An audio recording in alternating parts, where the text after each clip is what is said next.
নমস্কার বন্ধুরা, সবাই কেমন আছো? আজকে কোনো রকম মশলার ঝামেলা ছাড়াই তোমাদের সাথে একটা সিম্পল রেসিপি শেয়ার করব। তো তার জন্য ভিডিওটা স্কিপ না করে সম্পূর্ণটা দেখো।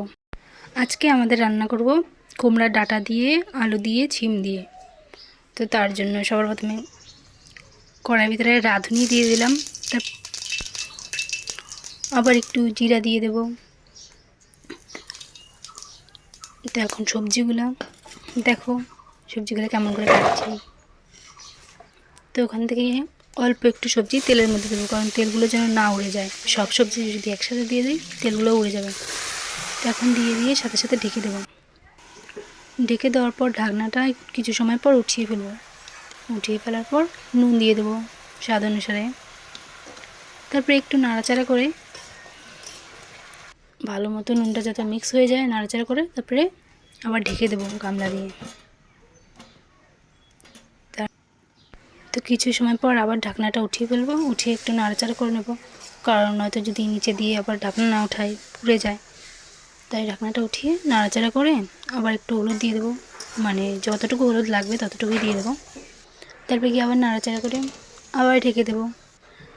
ঢেকে দেওয়ার পর আবার সেম সেই ঢাকনাটা উঠিয়ে ফেলবো, উঠিয়ে ফেলে একটু নাড়াচাড়া করে নেবো। তো এখন সবজিটা কষানো হয়ে গেছে, তো জল দিয়ে দিলাম।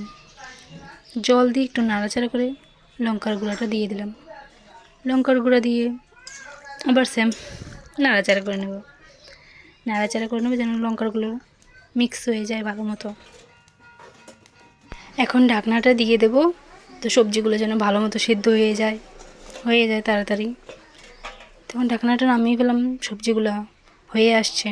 তো ভেঙে দিলাম আলুগুলা, কারণ আলুগুলো ভেঙে দিলে জলগুলো গাঢ় হয়ে যাবে। তো এখন হয়েই গেছে সবজিগুলো। এখন ধনেপাতা দিয়ে দেবো। শুধু ধনেপাতা দিয়ে এই সবজিটা কেমন টেস্ট হয় খেতে, তোমরাও বানিয়ে দেখো বাড়িতে। কোনো রকম মশলা ছাড়াই শুধু ধনেপাতা দিয়ে এই সবজিটা বানিয়ে ফেললাম। ধনেপাতা দিয়ে এই ছিম আলু ডাঁটার ঝোল তরকারি। তো এখন একটু নাড়াচাড়া করে নেব।